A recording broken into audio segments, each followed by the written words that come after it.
Friends, Vinod இயக்கத்தில் விஜய் அவர்கள் நடித்திருக்கும் திரைப்படம் ஜனநாயகன். இந்த படத்தை கேவிஎன் புரொடக்ஷன் நிறுவனம் தயாரிச்சிருக்காங்க. பொங்கலை முன்னிட்டு கடந்த ஜனவரி 9ஆம் தேதியே ரிலீஸ் ஆக வேண்டியது. ஆனால் சென்சார் பிரச்சனை காரணமாக ரிலீஸ் தேதி தள்ளி போயிட்டு இருக்கு. ஸோ படத்தை தணிக்கை செய்யப்படணும் அப்படின்ட்டு தணிக்கை வாரியம் சொன்னதால் அதிர்ச்சி அடைந்த தயாரிப்பாளர் நீதிமன்றத்தில் வழக்கை தொடர்ந்தார்.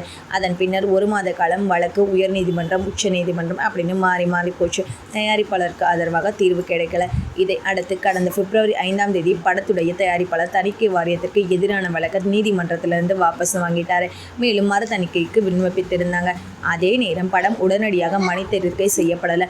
50 நாட்களுக்கு அப்புறம் சமீபத்தில் தான் தணிக்கை வாரியம் அதிகாரிகள் மும்பையில் இந்த படத்தை பார்த்துருக்காங்களாம். படத்தில் தேர்தல் தொடர்பான சில காட்சிகள் இருப்பதால் இந்த படத்தை தேர்தல் ஆணைய அதிகாரிகள் பார்க்க வேண்டும் அப்படின்ட்டு தணிக்கை வாரியம் பரிந்துரையும் பண்ணியிருக்காங்க.